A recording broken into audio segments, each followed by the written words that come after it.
예, 이 민주당 이재명 대표의 사법 리스크가 이어지는 가운데 친이낙연계가 총선을 앞두고 결집할지 주목이 되고 있습니다. 자, 두 분과 함께 정치권 소식을 자세하게 짚어보도록 하겠습니다. 신성범 전 새누리당 의원 그리고 신경민 전 더불어민주당 의원 나오셨습니다. 안녕하세요. 안녕하세요.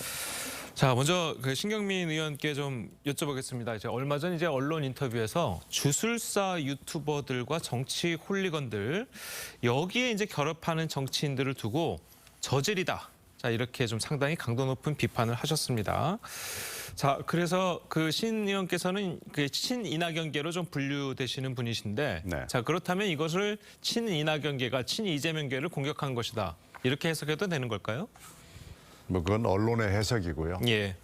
저는 뭐 정치인으로서도 그렇지만 언론인 출신 정치인으로서 현재 정치를 지배하고 있는 여러 현상 중에 하나가 예. 좀 잘못돼가고 있는 거 아니냐라는 매우 그 깊은 우려를 하고 있습니다. 예. 그 중에 하나가 요즘에 이제 단톡방 커뮤니티 SNS에 실리는 내용이 유튜브가 주류를 이루고 있습니다. 유튜브가 지배하고 있다고 해도 과언이 아닙니다. 그런데 이제 그렇게 되면서 여당, 야당 성향의 유튜버들이 지배를 하는 이런 상황이 꽤 오래됐습니다. 제가 2021년도 대선 경선에서 보니까 그 이전의 대선이나 총선하고는 완전히 판이 바뀌었다는 느낌을 받았거든요. 예. 그런데 이제 문제는 유튜버들이 본인들도 긴 시간 얘기를 하면서 정치인들을 끄집어내요. 전현직 정치인들을 끄집어내가지고 거기서 뭐 온갖 얘기를 다 쏟아내는데 여기서 나오는 얘기가 정말 가관입니다. 팩트에 근거하고 있지도 않고 본인들의 어떤 희망사항을 그러니까 주술처럼 쏟아붓는 거죠. 그러다 보니까 이제 정광훈 목사 같은 이도 여당에선 생겨났고 야당에서는 이제 어떻게 됐느냐면은 수박 논쟁 잘 아실 거예요. 예. 그러다 요즘에는 이제 선거철이 다가오니까 공천 살생부까지 얘기하는 상황이 됐습니다. 그러니까 전현직 정치인들하고 유튜버들이 결합이 돼가지고 한국의 정치를 그게 여든 야든 주무르는 현상이 있고요. 이것이 무슨 금방 말씀하시는 것처럼 한 정파의 문제가 아니고 이 정도 되면은 한국의 여야를 막론하고 정치를 주무르고 정책을 주무르고 하는 굉장히 위험스러운 단계까지 왔다는 우려를 담은 얘기입니다. 예, 그리고 이제 정치 훌리건이라는 이제 단어를 두고 일각에서는 이제 개딸들을 이제 지칭하는 거다. 그렇기 때문에 이것은 개딸들과 결탁한 친이 이재명계 의원들을 바로 직격적으로 비판한 것이다라는 이야기가 나오고 있거든요. 그것도 뭐 개딸을 지칭할 수도 있지만은 여야를 넘나드는 얘기입니다. 예. 그래서 이 삼자가 결합이 돼가지고 한국의 정치를 정처 없이 정말 아무 민주주의를 해치는 방향으로 가고 있어서 개탄스럽고 우려스럽고 이거 큰일이다라고 지금 생각을 합니다. 알겠습니다. 자, 그리고 이낙연 전 대표가 장인상을 치르러 일시 귀국했는데, 자, 이낙연계 싱크탱크 모임에서는 이재명 대표의 사법 리스크와 팬덤 정치를 비판하는 발언들이 쏟아졌다고 합니다. 자, 어떤 이야기들이 나왔는지 들어보겠습니다. 대장동 문제가 정말 이낙연하고 이재명의 대결의 문제인가 정치의 문제인가 그러지 않습니다. 대결 문제가 아니고 이건 정치적 시비거리도 아닙니다. 이게 어떻게 보면 정치적 범죄이고 권력은 범죄라면 이게 어떻게 보면 이걸 이용하는 사람들이 이런 정치공황을 이야기하고 있다. 우리도 보면 태극기와 개딸로 상징되는 이런 극단적인 팬덤 정치, 이것이 저는 우리 한국의 이 민주주의의 현주소인데 굉장히 위험한 상황이라고 이렇게 생각하고 있습니다. EPL에서도 팬덤은 뭐 굉장히 강조를 하지만 이게 이제 홀리건 수준으로 넘어가면 가차없이 구단에서 제재를 하지 않습니까? 저도 우리 팬덤 문화도 그런 정도의 원칙이 좀 있어야 되지 않을까.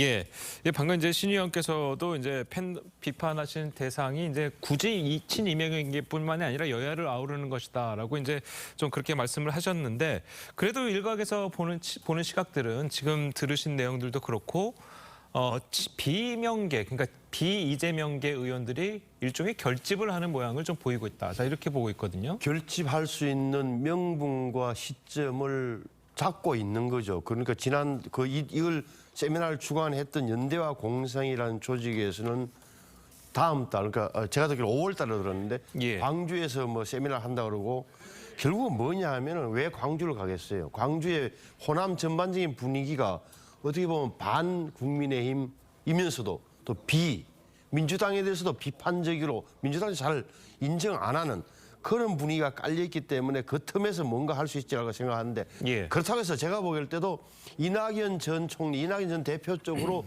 기우는 것도 아니에요. 다만 현재 이재명 대표에 대한 불안감이랄까 실망감을 주축을 한 나름의 그런 모색을 하는 것 같다. 또 하나는 유심히 봐야 될 대목이 친명과 비명의 대결 구조에서 지금 진행되고 있는 이정근 정치 자금 스캔들 수사가 예. 어디로 가는지가 굉장히 민주당 지지자들은 유심히 볼 겁니다. 제가 보기에는 당시에 송영길, 홍영표 대결이 어떻게 보면은 홍영표 의원은 사실은 뭐 친문 적자라는 표현을 썼고 송영길 의원은 어떻게 보면 당시에 이재명 경기지사하고 합이 맞았던 부분이 있어 보여요. 왜? 나중에 보니까 송영길 의원이 개항을 빠져나오고 서울로 오면서 서울시장으로 나왔으면서 그 자리를 이재명 전 대통령 후보가 딱 들어갔단 말이에요. 그랬죠. 그때 어떻게 보면 이미 묵개설이 송영길, 이재명 묵개설이 확 돌았어요.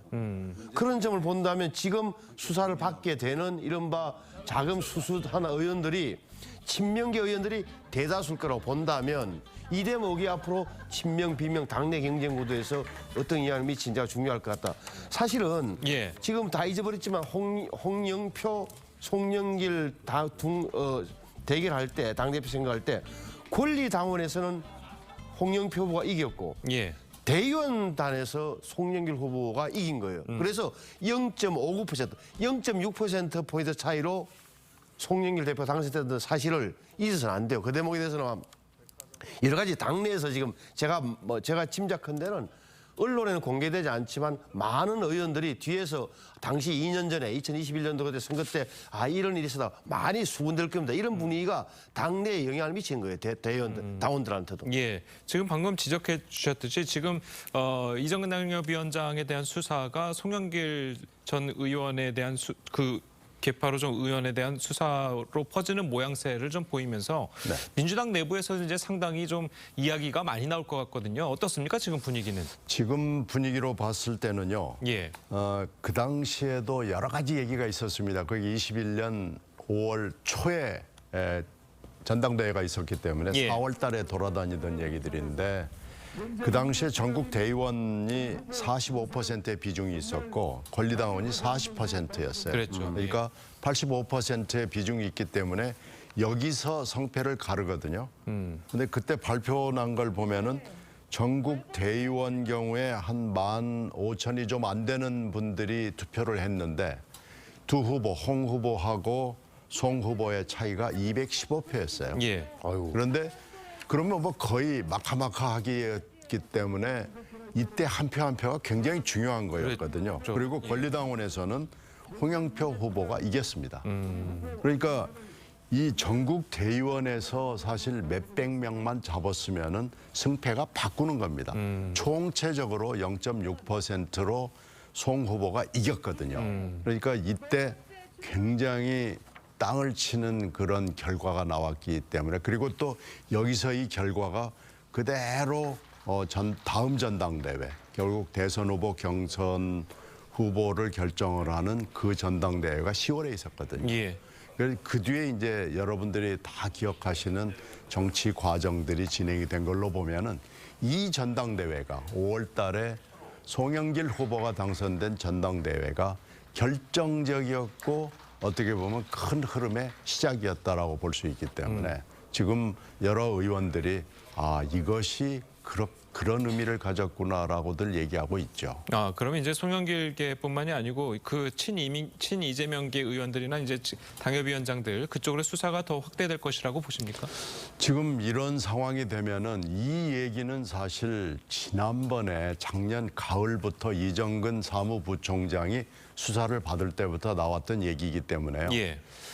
언젠가는 나올 수밖에 없는 얘기다라는 짐작을 하고 있었는데 하필 왜 이때냐라는 것은 이제 검찰과 힘이 있는 수사에 영향을 줄 수 있는 쪽에서 결정을 할 수 있는 일이기 때문에 분명히 이 시기 선택에는 의미가 있다고 봅니다. 하여튼 어찌됐든지 간에 이 시기에 나왔다는 것은 여러 가지 정치적 의미를 갖는 거지만요. 이 팩트는 언젠가는 나올 수밖에 없는 팩트다라고 짐작을 하고 있죠. 당시에도 그렇다면은 뭐 의원들 사이에서 뭐 돈봉투가 오고 갔다라는 그런 소문이 있었습니까? 그런 것은 몰랐습니다. 그건 뭐 전혀 모르던 얘기죠. 예. 다만 이 선거가 끝나고 나서 윤관석 의원은 중용이 될 거다. 그리고 이정근 그 당시 원외위원장이었죠. 예. 원외위원장도 중용이 될 거다 하는 얘기는 돌아다녔습니다. 예.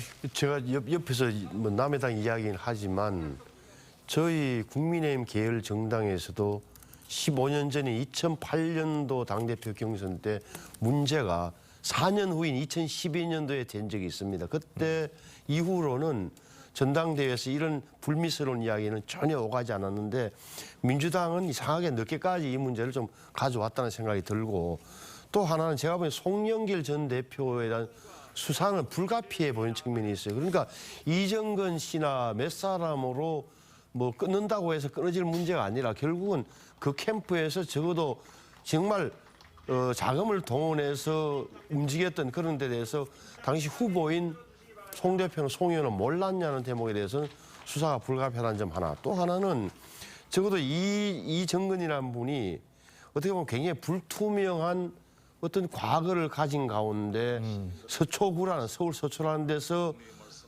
뭐 어떻게 보면은 민주당으로서는 불모지인데 그 불모지에서 선거를 4번이나 나왔고 결정적으로는 작년 7월진 보궐선거 때 3번이나 떨어진 사람을 다시 또 국회의원 후보로 전략 공천하는 이런 과정.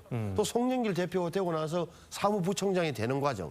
이번에 또 돈을 냈다고 마련했다고 돼 있는 강모 씨가 결국은 전국 공공기관 감사협의회 회장, 감사협회 회장까지 하는 이 과정, 송 대표가 되고 나서 이런 과정을 본다면 뭐라 그럴까?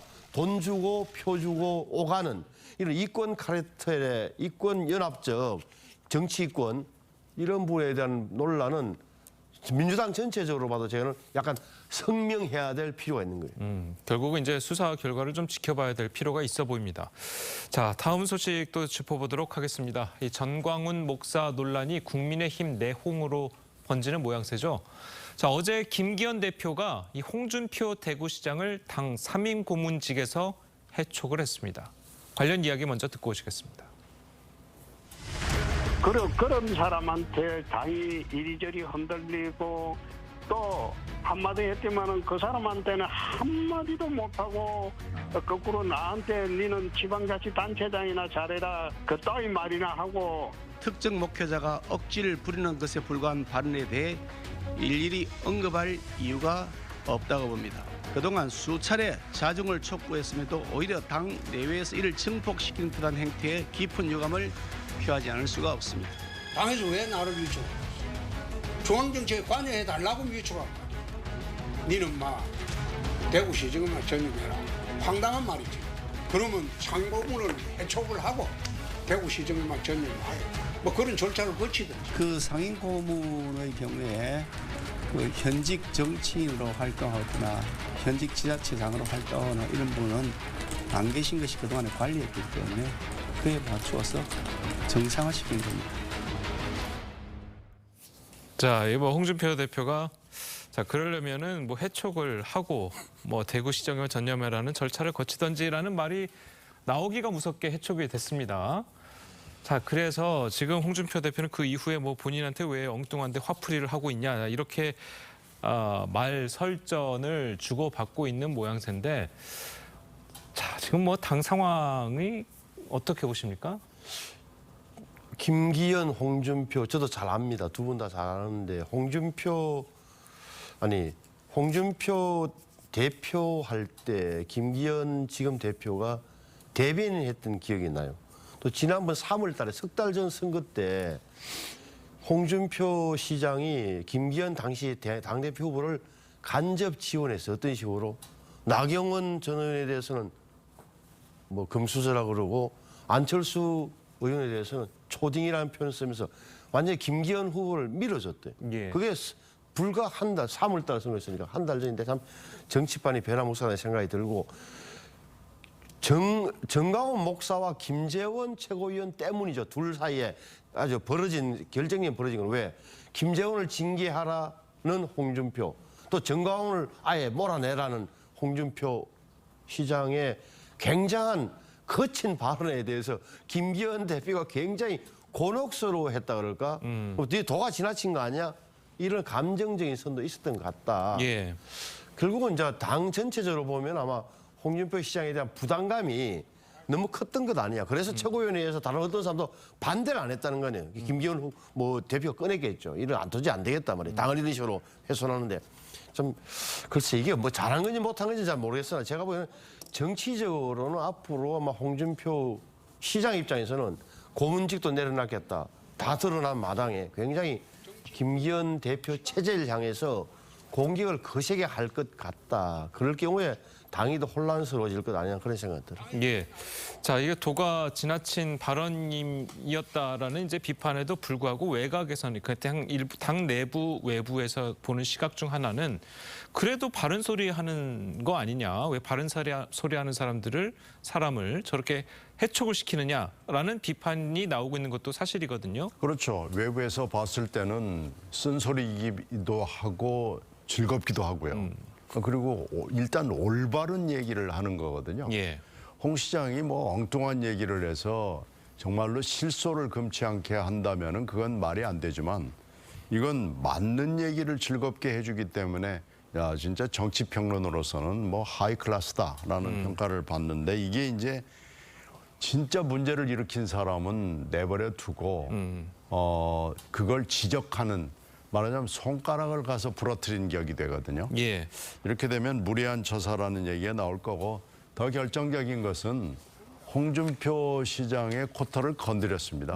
이제 홍준표 시장은 날개를 달고 예. 정말로 쥐야장창 김기현 대표하고 뭐 당이 조금 잘못하는 거 있으면은 엄청 비판을 할 거예요. 예. 더 일단 풀이하게 된 거 아닌가요? 예. 이거 앞으로 큰 분란의 소지가 될 가능성이 높습니다. 알겠습니다. 자, 그래서 홍준표 시장을 비롯해서 이 당내에서도 이 정광훈 목사와의 결별을 요구하는 목소리가 잇따랐던 것도 사실입니다. 자, 김기현 대표가 이제 정광훈 목사를 향해서 이런 경고를 하기도 했었죠. 듣고 오시겠습니다. 우리 당 정치인이 어떤 특정 목회자의 통제를 받아야 한다는 것은 궤변입니다. 앞으로 더 이상 이런 터무니없는 언행으로 국민 정서를 자극한 일이 없도록 해줄 것을 요구합니다. 특정 목회자가 국민의힘에 영향력을 행사하고 있고 당 지도부가 그 눈치를 보고 있다는 것이 말나 될 법한 일입니까? 예, 그런데 자 보면은 이 정광훈 목사가 국민의힘 당원은 아니지 않습니까? 아니죠. 아닌 상태에서 김기현 대표가 이 정도로 이야기를 했으면 충분한 것 아니냐. 자, 이런 이야기도 있습니다.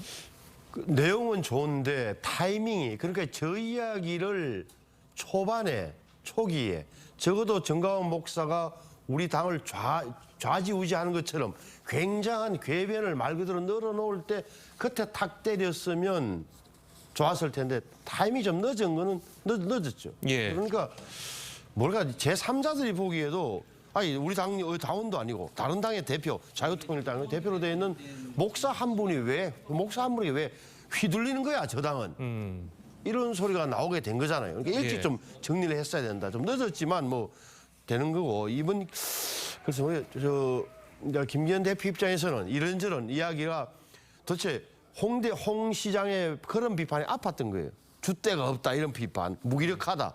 이게 굉장히 아픈 거잖아요. 그러니까 왜 단호하게 못하느냐. 중진들로 주문을 했을 때고 늦게나마 다행히 이제 당의 윤리위원장도 다시 황정근 변호사로 새로 신설했고 하니까 좀 단호한 모습을 보여줄 필요는 있다. 이 부분을 당대표는 굉장히 명심을 해야 돼요. 그래야 흔들질 않아요. 예.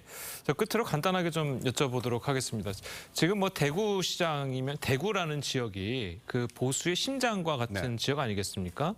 자, 그런데 당 지도부와 대구시장과의 이런 분란이 과연 당 지지율이나 아니면 당 그런 거에 좀 영향을 미치지 않을까 싶은데 이 외부에서 보시기에는 어떻습니까? 아니 최근에 여론조사의 흐름을 보면은 전반적으로 대구하고 PK 지역이 흔들린다, 국민의힘 지지가 흔들린다는 느낌이 들고요. 예. 민주당에서 이 흔들림에 대해서 매우 주목하고 있습니다. 그런데 이 분란이 있는 판에 이렇게 홍 시장하고의 분란이 있기 때문에 저희들은 더 흔들린다고 봅니다. 예, 알겠습니다.